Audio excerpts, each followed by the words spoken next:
Hello, judges. My name is Siddharth Gaur, I am Joshua Lee. and our project is about mitigating emissions of CO2 and other atmospheric pollutants. We are both in grade 11 from Monte Vista High School in Danville. We would like you to play the role of investors, and our solution type is STEM. Our goal is number 13, which is to heal the air and solve global warming permanently. Now let's talk numbers. In 2017 alone, the US produced 6.5 billion metric tons of greenhouse gases, 10% of which was from the residential sector, as evidenced by the chart. That is around 650 million metric tons of greenhouse gas, the majority of which is carbon dioxide. This means that the average American household produces around 5 metric tons a year. And we believe that this source is the easiest to mitigate and has a large payoff in the long run. We estimate this to be a $2 billion problem, and we find this level of emissions to be absolutely unacceptable.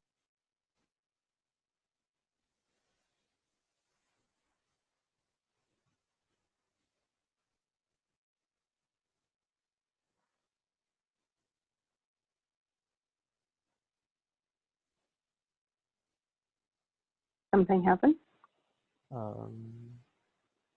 Yep. Sid? Yep, he's gone. Oh. He's gone. And Jake's gonna have to let him back in.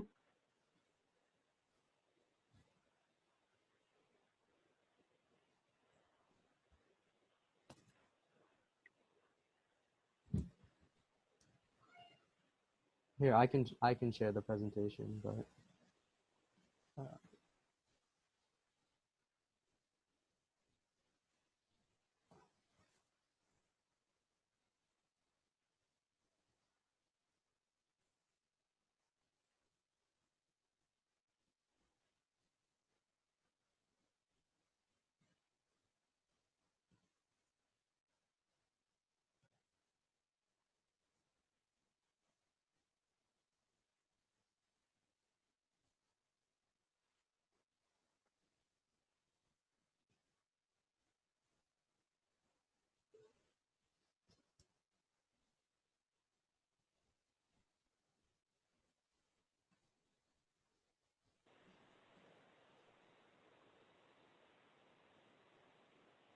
Thank you, Joshua.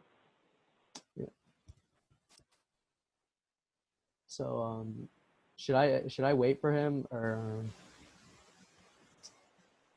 I think you should proceed, and Sanjeev will let him in once he's back. Yeah, please do that. I was out for a couple of minutes. Yeah, go ahead, please. I'll let me manage the logistic. You please go ahead. Oh, okay. So we provide, our solution is we provide people with the means to collect harmful gases at home. Our module captures and temporarily stores contaminants and harmful gases captured from a home HVAC system that it would be installed into. Every week, we would come and collect the pollutants from the homes for processing. Essentially, we are garbage day for atmospheric pollutants. Wait, did I stop presenting there, or? You can just click on present again. Oh, yeah, sorry, my bad.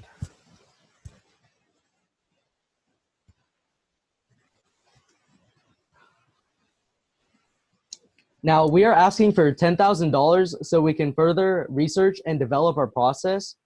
And we estimate we can have our system integrated in a household within about a year. Oh, wait, just one. This estimate is due to our knowledge of what we have created and our knowledge of our home HVAC systems. We plan to establish a company within 2 to 3 years, provided we get enough backing, and we will go more in depth about that on our slide about sales.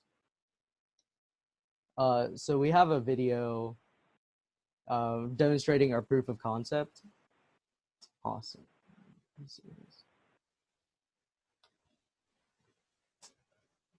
Looks like Okay, your partner is in. Yeah. I'm gonna share my screen really quick. Sorry about that. Yeah.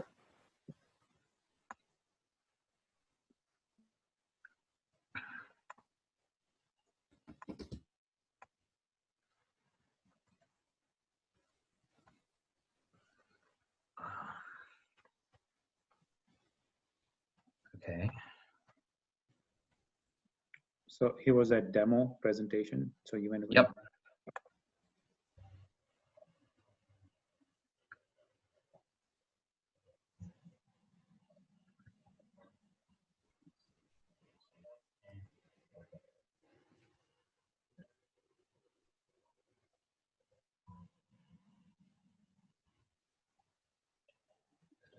You want to explain what this demo is about? Yeah, I already have the video playing if you can hear that. We can't hear the video. Oh, okay. Yeah. All right, my apologies then. Okay, 1 second then. So basically, I'm gonna start it over. So in the balloon, I have pure carbon dioxide. And in the bottle, I have pure sodium hydroxide and regular air. So what I'm doing is I'm putting balloon over the top of the bottle, and this is to simulate the atmosphere in a regular home. Yeah.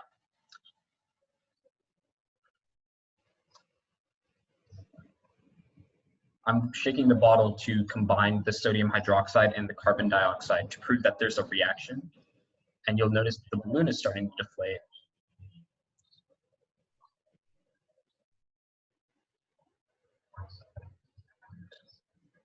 And in the bottle right now, there is absolutely no carbon dioxide because all of it has reacted. And this is the same principle that our prototype works on. And except in our prototype, we release the carbon dioxide from the carbonate in a controlled manner. So I have a 3D model of what our prototype would look like. Due to COVID-19, we couldn't actually fabricate it. So air from the HVAC system, from my home's HVAC system, would go in and be compressed, and that compressed air would be filtered through the large tube, and that large tube has calcium oxide in it, and it reacts with harmful pollutants like carbon dioxide and hydrogen sulfide, whereas regular harmless air like oxygen and nitrogen just pass through uninterrupted. CO2 and the harmful pollutants would be sent to storage tanks, which we would intend on collecting at the end of the week or 2 weeks, depending on how much is generated. And harmless air is just released back into the atmosphere.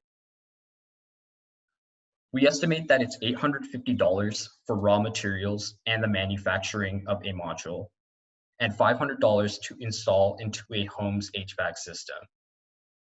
We intend on customers paying between $1,500 to $2,000 for implementation of a module, depending on the size of their home and how much carbon dioxide they actually produce within a week or 2 weeks.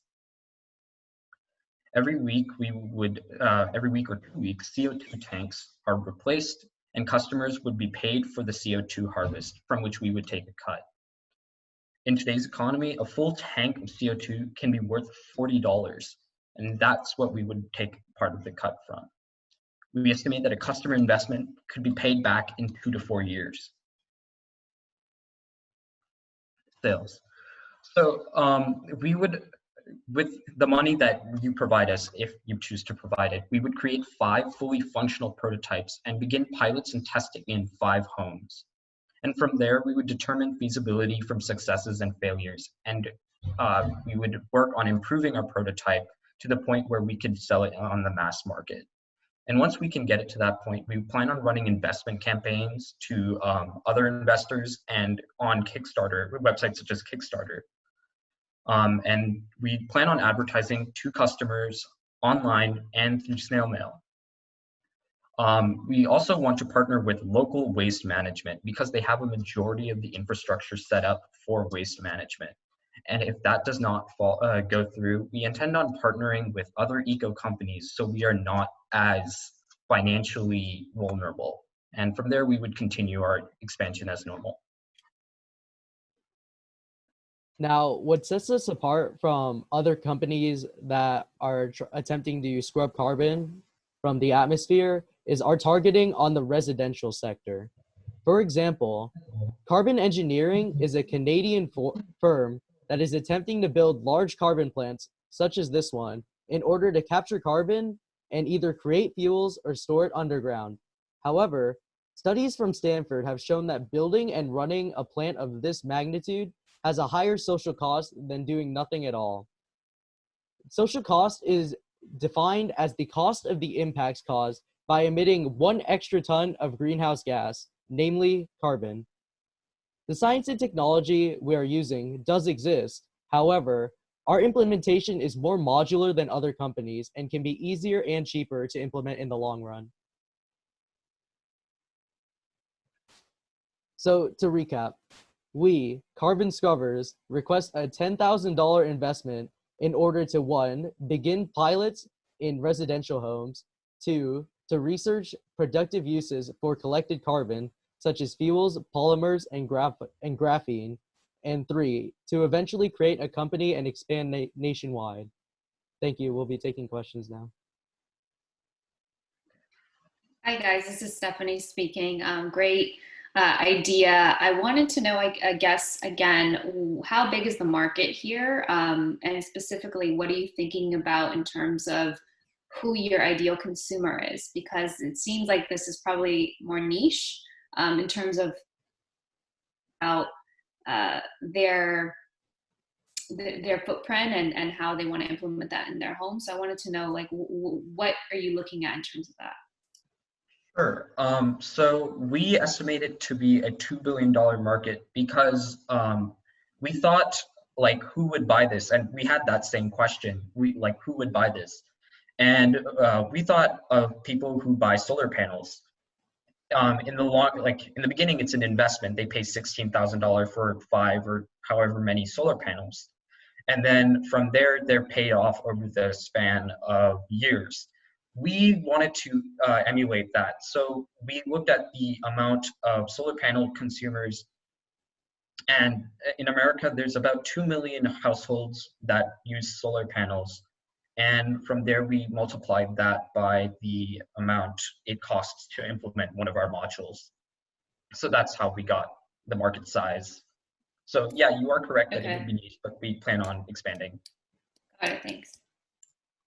So I have the other side of the question is who would buy, so right now your carbon scrubbers collect basically CO2 and you're trying to collect that and then sell that, and that's where you would make your revenue.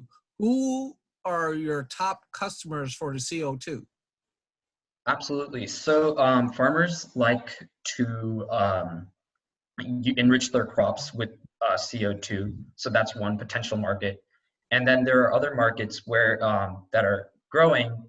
So there's a collective that is working on polymers based on carbon dioxide, and graphene is another market. So I'm not really concerned about buyers for carbon dioxide. So how big is that market in terms of, I mean, I've never sold CO2, so I'm trying to get a feel for, you know, are there hundreds of companies? Is the price of CO2, as you indicated, I think you said $40 per so that $40 came from about how much carbon dioxide a household produces within a week or 2 weeks. Okay. And that's about 150 cubic feet, which is about 150 pounds. So I'm sure there are several companies that have uses for carbon dioxide that aren't just as like the niche markets like polymers and graphene and stuff, but also like dry ice. That's carbon dioxide. And there are several companies that are in that field at this moment.